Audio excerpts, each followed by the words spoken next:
first experience of cultural shock was when we left there. They took me to the base, and it was about a 45-minute drive, maybe an hour drive by jeep. Base down this rural road to these rural communities, lives the Vietnam people, you know. And you'd ride down through a little village, you know, and you'd see kids eating that, rummaging through garbage. And there was a lady with a straw hat over that was bent over doing a number 2 right on the side of the road, right there right in front of everything. And I were thinking, my gosh, you know, people defecating right on the road. That was the first day you got there? Urinating right there. That was my first day. My first cultural shock. Yeah. Living in little old huts with tin walls and dirt floors and cardboard and thatch roofs.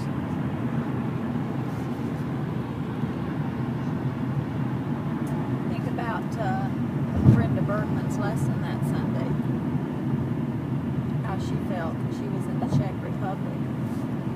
Remember her? Yeah. Talk? Yeah. Is that what you lived in the whole year you were there, Mike? No, the base was a fairly nice base. It had a real nice sick bay area. It was what they call a force logistics command. It was a big supply depot. They supplied the Marines out in the jungles and stuff with supplies. And so actually, if there was if you could say it, I kind of had it better than a lot of them did, you know. And we had a barracks. It was like wood halfway up, and then screen, and then a roof, and a wood floor. And you just walked into the barracks, and you had like 4 bunks on the right side, and 4 bunks on the left side, and a little desk or table beside you that you kind of put your clothes in, a little locker type thing. That's what you lived out of. And then you walked across the little catwalks to the center of where all the little huts were, and there was a bathroom, latrine, you know, outhouse. Yeah. You know, not a flush toilet, but an outhouse. And the outhouses were little screen huts with like 3 outhouses inside, 3 stools or whatever you call them. With a little screened in. You'd be in there using the bathroom, and those Vietnamese ladies would come in, sweeping and cleaning. You'd go in and take a shower. You're 6, 7 guys in there taking a shower, and they'd walk in there and be putting soap in and scrubbing the walls and stuff while you're naked. It's like, you know, after a while you just get used to it. Most of them are real, you know, older ladies, not the young, good-looking ones, you know, just the old. Old ladies. Yeah.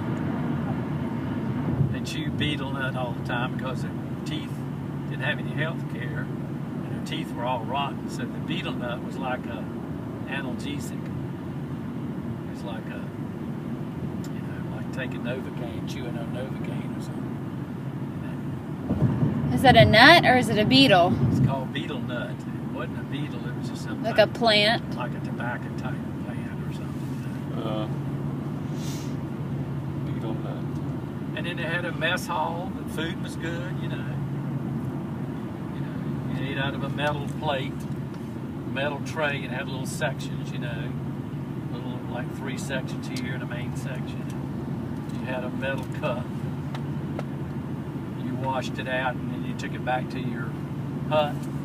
And when you went to eat, you grabbed your plate and your cup. You went to the mess hall and you ate, and then they had little hot buckets and barrels of hot water, soapy water, and then hot water and clean water. So you dumped it in the hot water, and then dumped it in the soapy water, and then the clear water, and then you dried it off, and you took it back with you every time.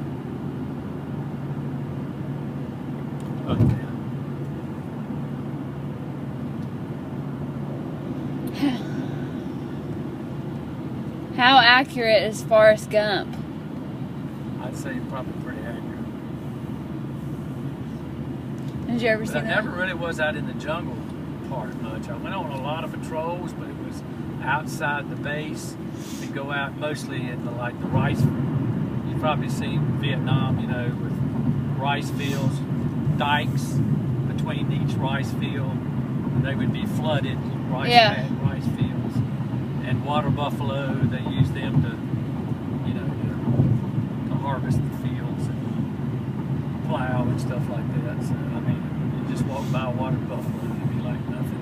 You just got used to them. You wouldn't get too close to them, you know, without landowner, because it was all farm area around there. But you weren't in the jungle. Part of it was jungle, most of it was open, because we were between us and the mountains was mainly farmland.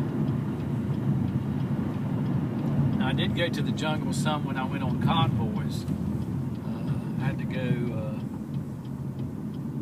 on convoys. Really, that was kind of like a treat. They would stage up like maybe 25 big trucks full of supplies and take them out into the outlying areas where the Marines, or the grunts, they call them grunts, would be staged up out into the jungle areas. And the corpsman would always ride in the very last big truck, and it had a 50 caliber machine gun mounted on top, and there was one in the very lead truck. And in case something happened, they would usually attack the middle or the front instead of the rear. So I would be available to go treat casualties. You know. Isn't there something about you're not supposed to shoot enemies? No. That's not true. Convention, no. See, all I carried was a 45 pistol usually, but when I went out on patrols, not convoys, but went on patrols, I carried an M16. I didn't have to, but I did.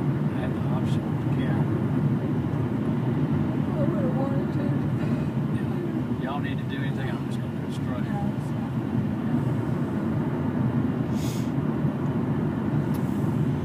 But yeah, we would go on.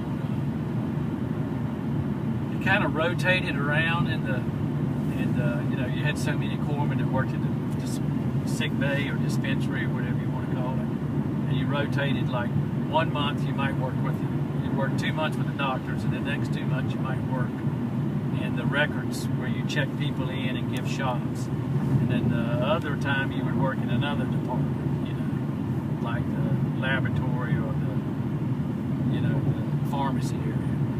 And then when you'd rotate around, then it would be your turn to go out on the patrols, and the ones that were corpsmen that were on patrol would go back in and do what you did in the dispensary, so you rotate around. And every third time you would have the patrol, you would go out at night. So you would go out at night and patrol all during the night for 7 days in a row. And come back in, and then you'd go back into the regular routine. One of the reasons Vietnam was so controversial is because of the draft, and it drafted, you know, everybody pretty much.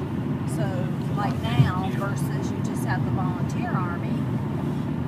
So they're probably, I mean, they're different people. They're going to be different economically, and class-wise, they're going to be different. And so you don't, people aren't protesting or against the killings. And I guess there aren't as many that are getting killed in wherever we are now anyway, are there, like there were in Vietnam, are there? Of course, they had to draft in World War I and World War II. Yeah. Had it in the Korean War, and then they kept the draft in the Vietnam War.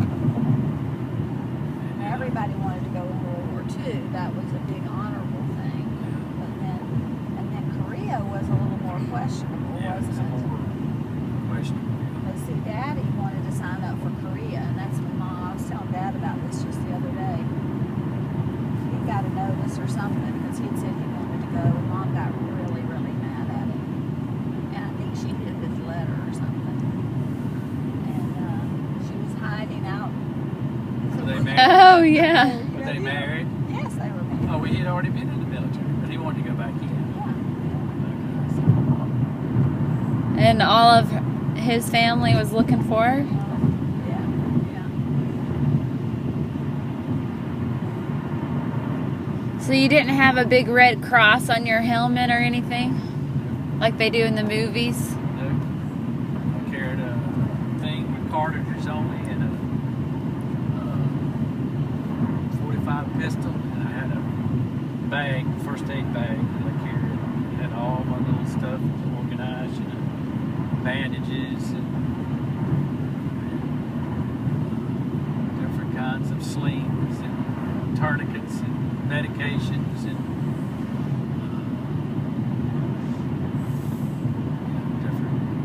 scissors and cutting utensils and stuff like that, you know.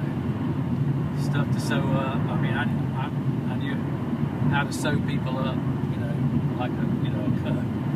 Nothing real major, not like traumatic cuts, but, you know, like a cut, they can sew that up. Did you ever have to tie a tourniquet? No, I never did that. I had to.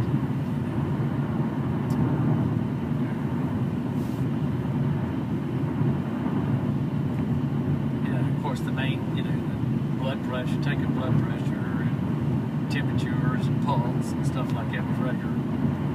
Treating people in the wards, you learn all that stuff,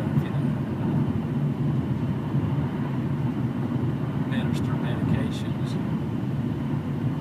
do reports and reporting and, administrative things.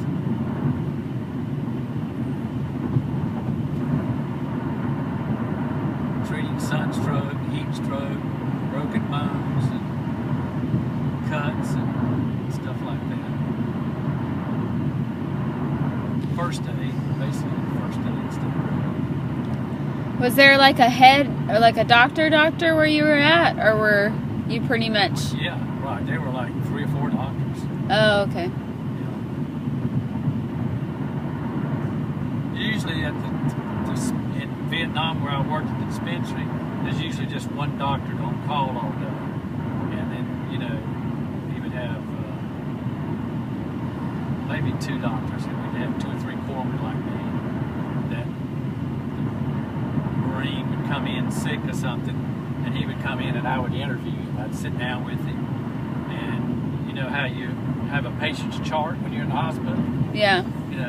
And you just have a patient's chart, and you go over, you put his name and his age and what company he's with, and a little bit of history about him, and ask him what's the matter, and what he tells you, and how long have you been feeling headaches, or how long have you had a stomach ache, or how long have you been having a fever, or how long have you been. What about gunshots? Did you have anybody that shot? No, usually no, not much of that. Stuff like that, when they medevac them into the hospital. So it's mainly just like people that are on the base that got sick, and they would come to us, and we would give them their shots, and stuff like that, like a gamma globulin shot or a tetanus shot or whatever, yellow fever shot or whatever. Prep them for different things,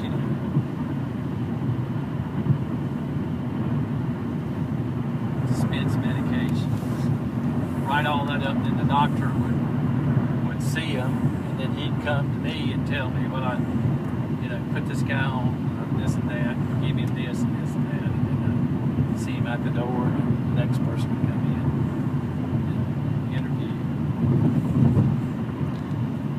So when you were saying you went out at night, what was that called again? Going out on patrols. You go out and patrol out around the base to make it secure, because the Viet Cong come in from the mountains, out of the mountains, and come into the villages and raid the villages, and then from there they'd go on in and get close to the outer perimeter.